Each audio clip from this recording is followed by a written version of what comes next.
आप देख और सुन रहे हैं Anwar Shahid YouTube channel. Pakistan steel क्या दोबारा चल पड़ेगा?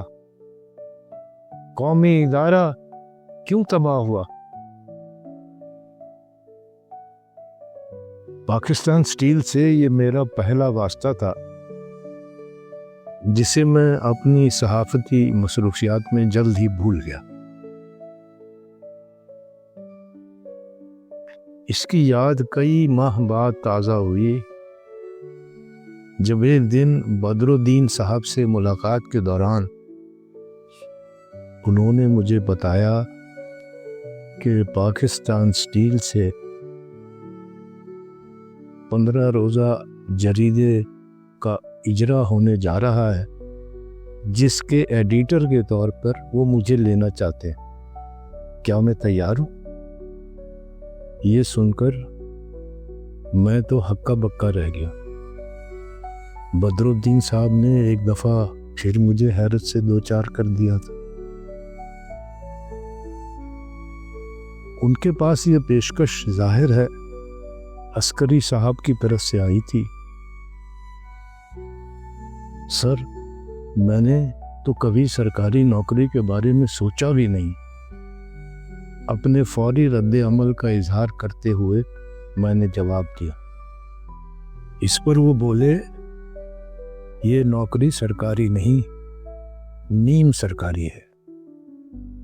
पाकिस्तान स्टील अगरचे हुकूमत पाकिस्तान की मिल्कियत है, लेकिन सिक्योरिटी एंड एक्सचेंज कमीशन ने ये एक प्राइवेट खुद मुख्तार इदारे के तौर पर बतौर कॉरपोरेशन रजिस्टर्ड है। इसके अपने कवायद और ज़वाबित है। वो तो ठीक है सर, लेकिन फिर भी मैंने कुछ हिचकिचाहट का इजहार किया तो वो बोले कि मियाँ, मार्शल्लाह का दौर है, इसमें सेंसरशिप की वजह से अखबार की नौकरी भी तो एक लिहाज से नीम सरकारी नौकरी हो गई है। अच्छी पेशकश है, डिप्टी मैनेजर का स्केल देंगे, बेहतर यही है कबूल कर लो। हाँ, हालात बदल जाए और तुम्हारा वहाँ दिल न लगे तो वापस अखबार में आ जाना। बदरुद्दीन साहब की बातों में वजन भी था और वैसे भी उनका मशवरा मेरे लिए हुक्म का दर्जा रखता था। चुनाचे मैं रोजनामा हुर्रियत को खैरबाद कहने पर राजी हो गया। 15 रोज़ा अल हदीद की इदारत मेरे लिए एक बड़ा चैलेंज था। ये कोई मामूल की अशात नहीं थी, बल्कि सनती सहाफत की दुनिया में एक गैर मामूली पेशरफ्त थी, जिसका मकसद मुल्क के सबसे बड़े सनती इदारे के 20,000 से ज़ायद अफराद पर मुश्तमिल वर्क फोर्स को एक टीम की शक्ल देना था। इस मकसद के हुसूल के लिए अख्तर साहब इदारे के हर फर्द से भले बिलवास्ता तौर पर सही एक ताल्लुक़ कायम रखना चाहते थे, जो एक जरीदे की सूरत में ही मुमकिन था, क्योंकि उस ज़माने में न तो मोबाइल था, न व्हाट्सएप, न ट्विटर, न फेसबुक। इनमें से कुछ भी इजाद नहीं हुआ था, बल्कि इंटरनेट का आम इस्तेमाल भी बरसों दूर था। अल हदीद की एक काबिल ज़िक्र मुनफरिद बात यह थी कि इसके एडिटर की डाक में आने वाला हर ख़त उस मुतल्लिका महकमे को जाया करता था जिसके बारे में कोई शिकायत हो, और महकमे की तरफ से इसका जवाब भी ख़त के साथ शाया हुआ करता था।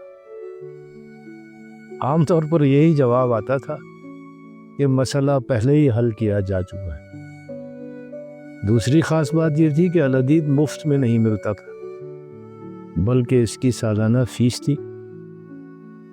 इसके बावजूद ये कारकुनों में बेहद मकबूल था, जो हज़ारों की तादाद में इसके ख़रीदार थे اور بے چینی سے اس کا انتظار کیا کرتے تھے۔ افسروں کی البتہ سالانہ فیس لازمی تھی اور وہ اس پر خوش نہیں تھے۔ دیگر الفاظ میں الحدید اختر صاحب کے اپنے ذہن میں تشکیل پانے والا ایک منفرد پروجیکٹ تھا اور انہیں اس کے خاص تقاضوں کے مطابق اپنے مزاج سے ہم آہنگ ایڈیٹر چاہیے تھا، جس کے انتخاب کا معاملہ انہوں نے عسکری صاحب پر چھوڑ دیا تھا، جو ان کے مزاج آشنا بھروسے کے آدمی تھے۔ ایڈیٹر کے انتخاب کے لیے اخبار میں اشتہار دینے سے بھی گریز کیا گیا تھا، کیونکہ ایسا کرنے سے سفارشوں کی قطار لگ جاتی اور مجبوراً کسی سفارشی کو رکھنا پڑتا۔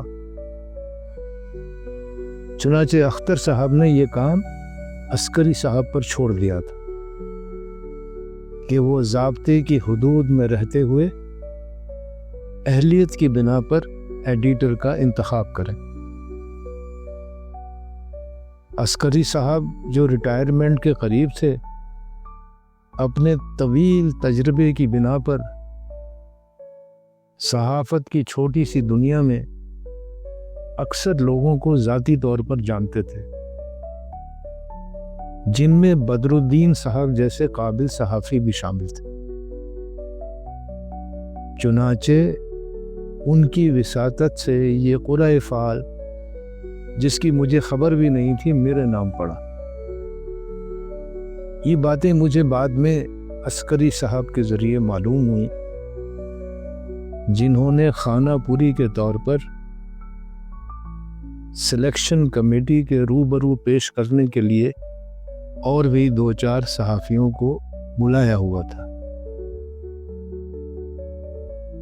نوکری تو مجھے جیسے ملی سو ملی، بہرحال عام تاثر یہی تھا کہ نوکری حاصل کرنے کے لیے میں نے کسی جرنیل کی سفارش لگوائی۔